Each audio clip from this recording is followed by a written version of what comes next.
If you've been in my comments since the finale aired, you already know the feeling isn't really shock. It's grief with nowhere to go. And I want to start by being fully honest with you about something because I think you deserve the real story rather than the simple one. Whether you call The Way Home's ending a cancellation or a planned final season genuinely depends on who's talking. Hallmark's own announcement back in November 2025 was worded like a deliberate, graceful goodbye, and the showrunners have talked about getting to end the story on their own terms. But plenty of entertainment coverage since then has referred to it plainly as a cancellation. Because functionally, Hallmark chose not to continue the show past season 4. Both of those things are true at once, and I think that distinction actually matters for understanding what bringing it back would really require. So let's go through this properly. What the finale actually left open, the specific stories the showrunners have said they had mapped out for a real season 5, what real, documented momentum already exists for a continuation. The one detail about this show's history that I think changes the entire conversation, and what genuinely, honestly, might help rather than what just feels like it does. First, this wasn't a vague, they probably had more ideas situation. Heather Conkey and Alexandra Clark have talked specifically on the record about a mapped out 5th season that never got made. The plan was never to jump to a brand new time period. It was to go all the way into the 1920s and actually live there rather than just visiting it in fragments the way season 4 did. With Susanna gone by that point in the timeline, the story would have shifted to the next generation. We'd have actually watched Tessa get taken into the homestead and seen the origin of who she became, instead of inheriting the finished, complicated version of her we got.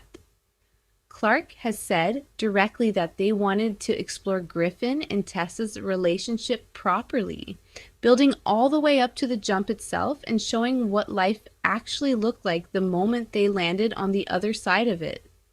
We would have finally met younger versions of Fern, Cassandra, and Grayson, names tied to the White Witch lore since the very first season, with Kat potentially jumping back and running into all 3 of them as children, not knowing yet what they'd grow up to mean to this family.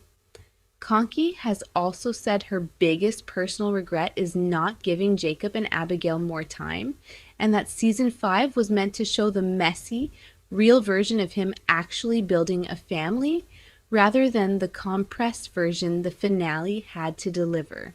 The wedding, the reveal about Casey, all of it landing in the same 90 minutes because there wasn't room to spread it out.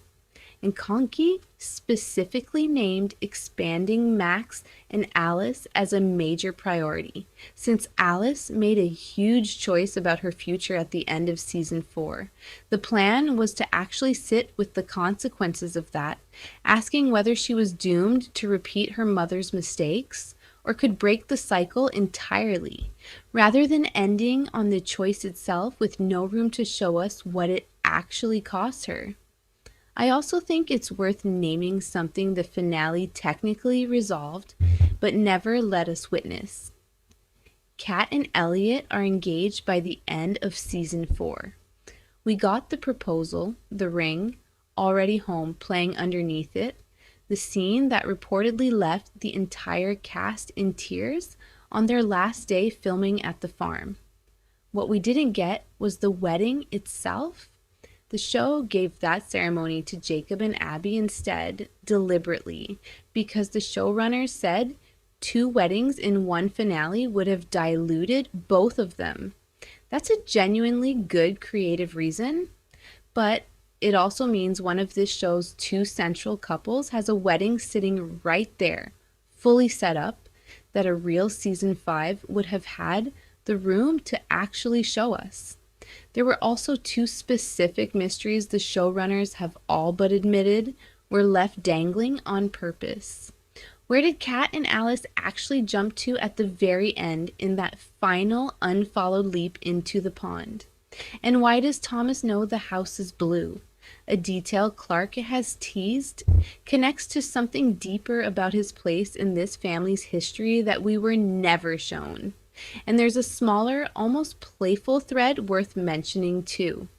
Clark has joked in interviews about the writers half seriously kicking around the idea of eventually sending a Landry as far as the Trevi Fountain in Rome, joking they'd have called it the Way Rome, because, as she put it, a Landry never gives up hope. It's a throwaway joke, but I think it tells you something real. This creative team clearly still has genuine affection for where this world could keep going, not just polite talking points for an interview.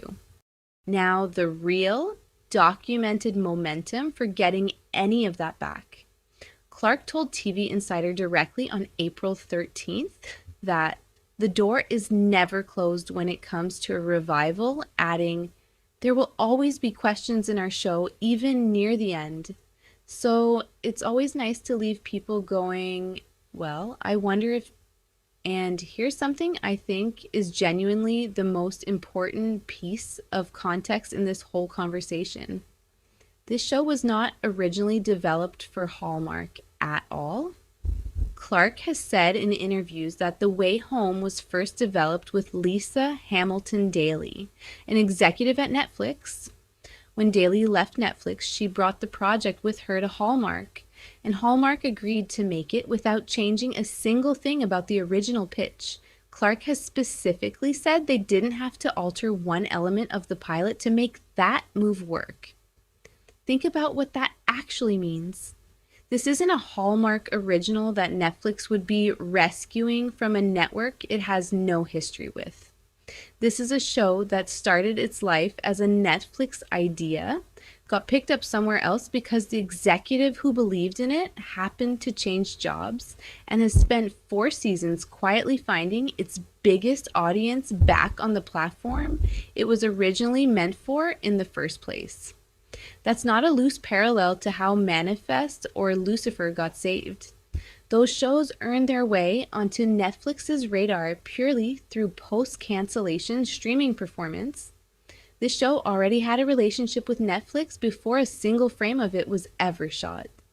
Now, the cast's own position, because it's more concrete than people realize. When TV Insider directly asked the cast whether they'd be willing to return if the show were revived, reporting on that conversation says plainly that they didn't hesitate.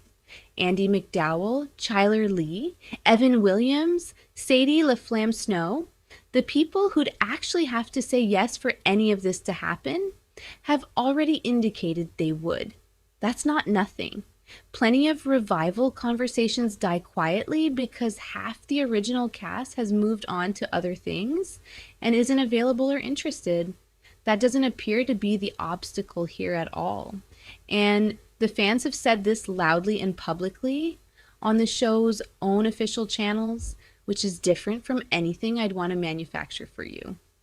On a May 3rd Instagram post from the show's official page, one fan wrote, "I'm sad this is the final season, but also can't wait to finish it."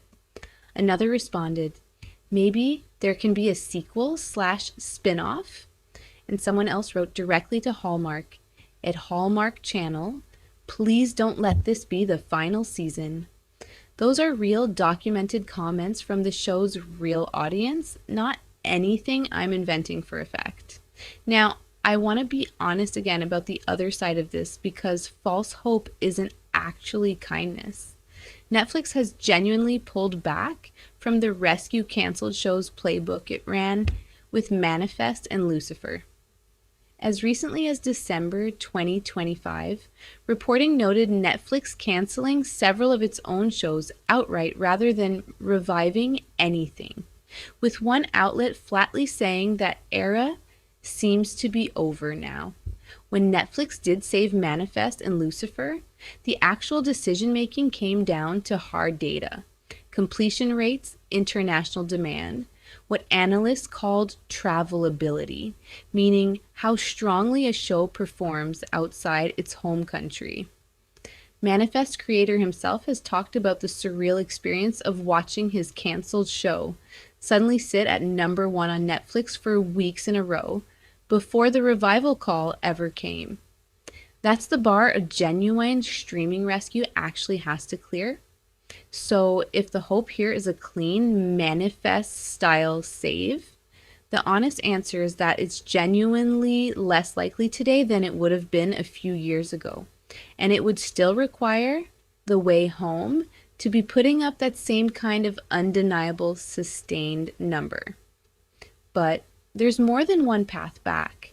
Hallmark itself has a long, well-established pattern of revisiting beloved worlds through standalone TV movies or specials rather than committing to full additional seasons. A real, lower cost, lower risk option that networks reach for constantly when a full renewal doesn't make sense, but a show still clearly has an audience. Given Clark's own door is never closed comment, a 2-hour special or a holiday movie catching up with the Landry family years later isn't an unreasonable thing to hope for, even if a full season 5 never happens.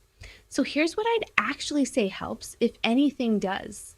Watch the show for real on Netflix. Genuinely finish it. Don't just leave it running, because sincere completed viewership is the actual signal that gets tracked, not an artificially inflated number. If you want to tell Netflix or the cast you want more, do it because you mean it. The same way those real fans did on the show's own Instagram. And keep talking about it the way you already are, because the audience data that actually gets something greenlit is built from people who genuinely still care. Not a coordinated push that fades the week after it starts. The Way Home seasons 1 through 4 are streaming in full on Hallmark Plus, with seasons 1 through 3 also on Netflix. Drop a comment and tell me, out of everything the showrunners said they'd planned, which one hits hardest for you. Tessa and Griffin's full story, Jacob and Abigail actually building a family on screen, finally seeing Kat and Elliot's wedding, or learning why Thomas knows the house is blue.